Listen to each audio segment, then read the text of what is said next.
Hello and welcome back to Aubrey Books and Coffee. Please grab your favorite beverage of choice and join me. Today we're going to read and unbox those gifts for the second Romantasy book box from Once Upon a Book Club. So let's get started. Woo!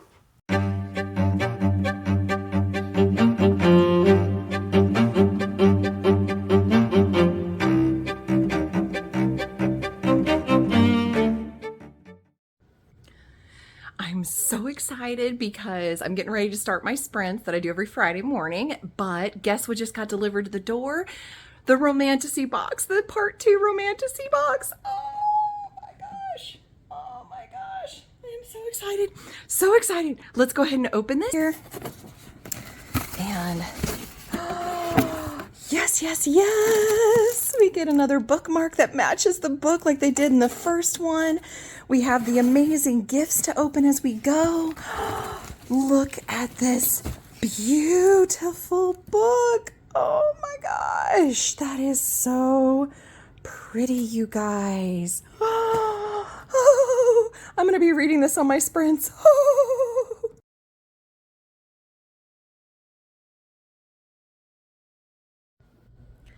So I am super excited to get started on this now that we've opened it. Can't wait to tell you.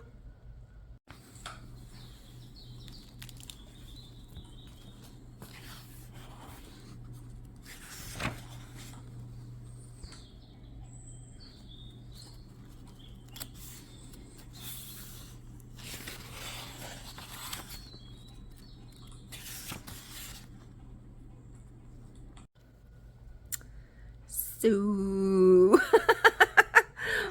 I am about 100 pages in on it. Yeah, it's not like The North Wind. So heads up there, everybody. It is different. It feels very different. I knew the stories weren't going to be identical, obviously. But the writing style is different. It's very, thou hast to prithee thee, give me mine staff kind of language. Several times she's used words that I call like $10, $100 words, whatever, where it was unnecessary. If you've ever seen Friends, then whenever Joey, is using a thesaurus and he basically is like using these words that they're simpler words to use than these great big words. And, yeah, I don't know. It took about 50 pages for anything to happen that wasn't just the abbey that Brielle is living at being described and her religious ceremonies and things like that. Like absolutely nothing was happening. And then they go to like a farmer's market kind of deal to sell stuff. And finally a little something happens, but I mean like little, lower expectations. And then she finally gets back to the Abbey and stuff, and something finally happens, and you're like, okay, so now it's going to be exciting. Again, tamper down those expectations. She gets to kind of go on a little mini adventure, if you will, and promptly gets punished for it when she gets back. And, yeah, like so far, if this was just a straight book that I picked up, I always give it at least 100 pages. I would DNF this book, 100% would DNF and save myself the huge chunk that's left. But it is for Once Upon a Book Club, and I absolutely adore Once Upon a Book Club, and I really, really liked the first one. And I really need to do this vlog and review for you guys. So I have no choice. I have to continue, and so I shall, but I will be honest so that you know if it's worth spending money on. Okay, so I have finally read far enough to get to our first gift, which is on page 165. You guys, it is not getting any better, like, at all. I really, really dread picking this book up.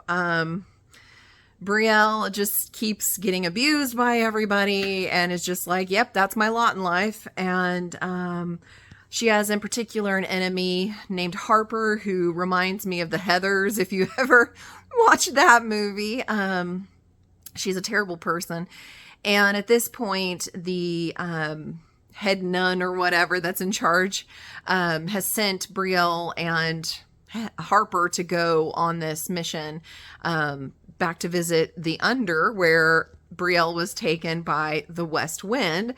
And so they have to go together now because they're searching for some sword that this head nun really wants. And it's just like, so... And then along the way, keeping in mind, Brielle is described as a woman that's like 6 foot tall and super broad shoulders and muscular and a pretty good sized girth to her. But anytime Harper is like chugging her water and Brielle's like, oh, you should, ration that. It's going to be a long journey. And when you're in the world of, Fae, you can't eat or drink anything they give you. So you really need to ration it. And she's like, shut up. I don't care. And then when it's nighttime, she's like stealing Brielle's sleeping bag and blanket. And she's like, those are mine. And Harper's like, shut up. It doesn't matter. I want them. And Brielle just rolls over and takes it. And it's like, I hate me a wimpy character. I really do. I didn't like Luke Skywalker for a really long time because he was just the whiniest guy in Star Wars. I am not a fan of a wimpy character, especially one that just keeps rolling over again and again and again and then whines about how hard her life is to the West Wind. And it's like, well, what do you expect? I mean, come on, woman, get a backbone. So anyway, she just fights off a monster that was attacking the camp of her and Harper, and the whole, she's getting ready to fight it and stuff because Harper's, panicking. And so Brielle's like, well, I'll kill this thing for you if I can have my bedroll and blanket back. Are you literally kidding me? You're about to kill this Fae monster, but you can't take back your own stuff? I mean, seriously? Can you tell I'm irritated? I'm not liking this at all. So at this particular sticky note, off that soapbox, the West Wind has shown up and he's like, yeah, I've been totally watching you guys as you've been walking the woods and stuff. And, I'm impressed with how you handle things, Brielle. Really? And he's like, but you could use my help, so I will totally help you from here on out. Where was that help before? It just doesn't even make sense. It's so boring and it doesn't even make sense. And it's so frustrating. I hate this. I really hate this. Anyway, so at the sticky note in particular, he is somehow making the girls look better. And so he's plucking a leaf out of a tree that's, I guess, sparkling and pretty or something. I'm thinking that's probably what this gift is going to be. So anyway, I'll let you guys make up your own mind. And in fact, it is. It's like a hair clip of a pretty silvery leaf. So the gift itself is super cute. The book is not. More to follow.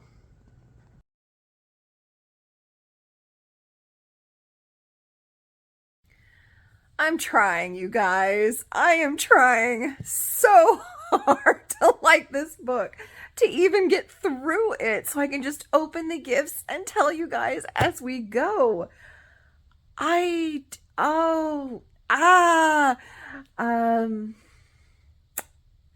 Now they're talking, about how the West Wind apparently around page 230 helped Odysseus once upon a time get to Ithaca and stuff. Oh my gosh.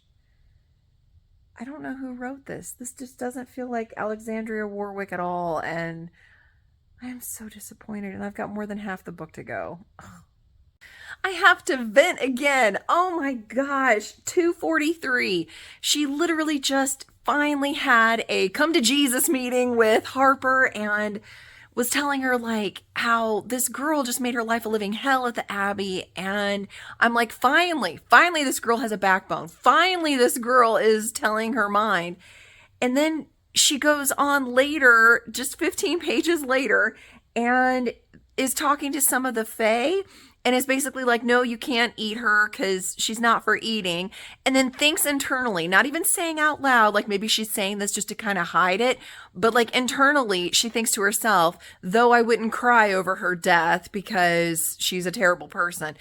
Then why? Why are you having all of these moments where you're risking your life for her, you're bending over backwards for her, you're literally doing everything that she says to do?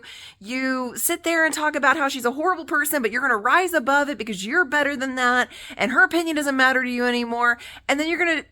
It just doesn't even make sense. It doesn't make sense.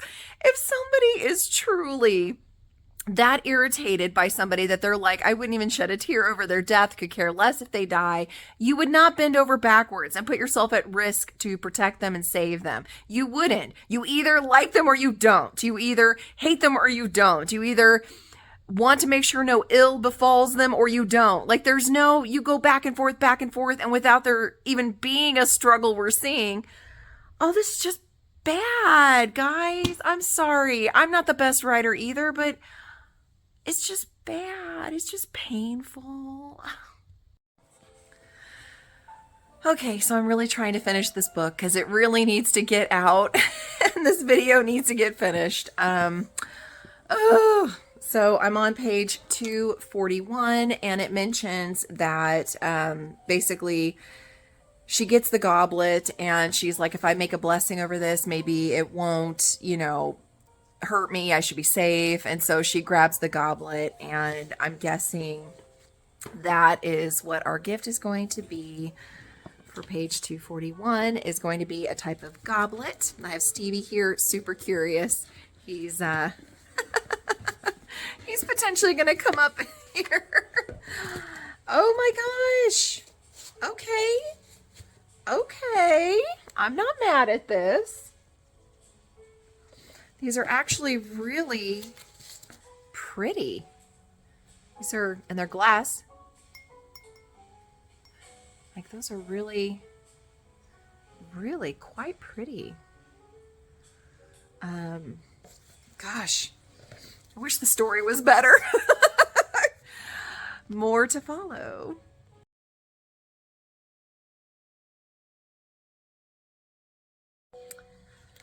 Okay, I'm almost there.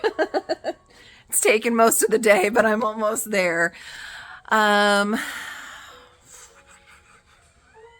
I know, Stevie, I agree.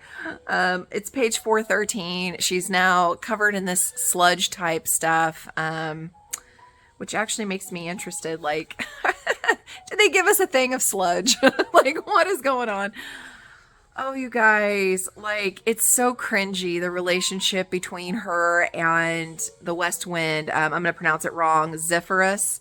It's cringy. It's like not at all slow burn. It's not at all like enemies to lovers. Like I think it's supposed to be. It feels cringy. I don't know how else to describe it. So I'm just going to go ahead and wonder what the kitten's up to and open up this gift real quick, and it says it is West Wind face mask.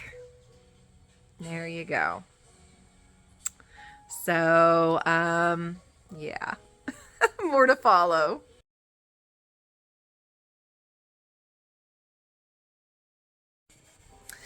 Okay, so I finally finished it, but to the page of 550 where the mark is, or where the page is marked for the gift, is where I wanted to keep it open for you guys. It got a little bit better and a little bit sweeter. And in this particular page, he's giving her a gift, and it's actually a really sweet gift, and it's a really sweet moment. Unfortunately, not enough to save this book. I will give you a full review, of course, as always, after this, but I do want to go ahead and open that, and I'm just disappointed. Okay, so the book said, here, reaching into his pocket, he pulls out a crystal sphere for those dark nights when you need it. And we got a little night light that is a sphere that has a little light thing in the center there to light it up. So anyway, the gifts were really cute, but that's all I'm saying for now.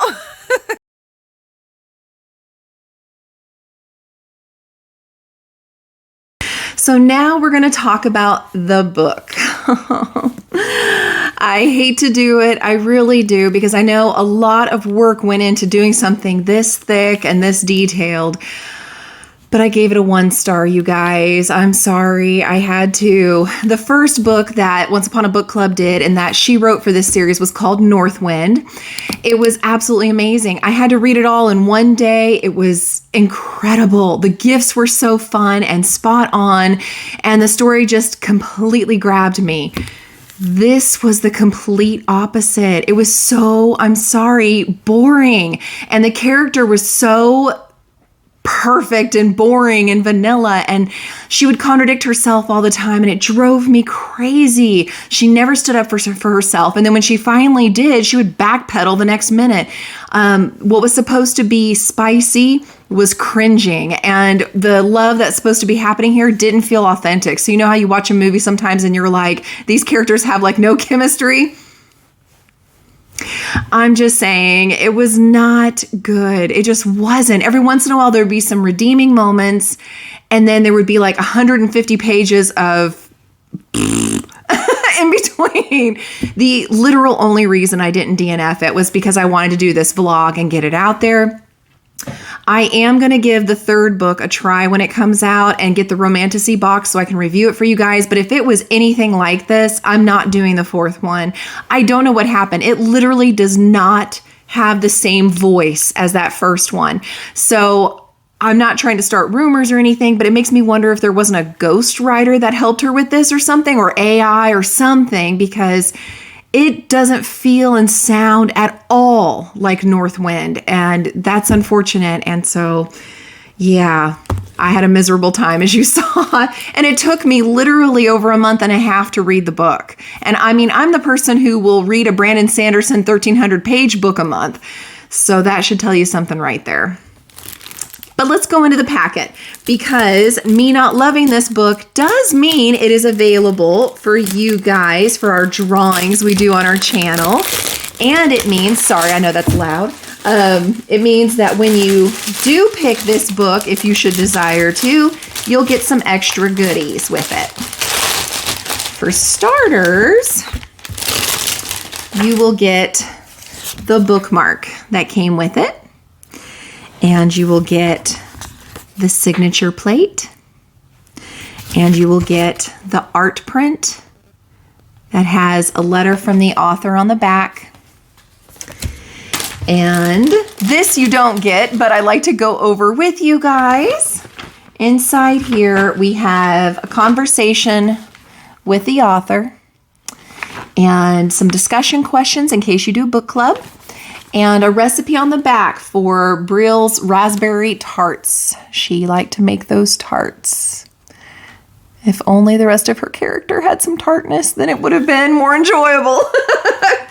So anyway, thanks so much for being here, guys. Please like, subscribe, send your friends, and I will see you next time. And Stevie will see you next time.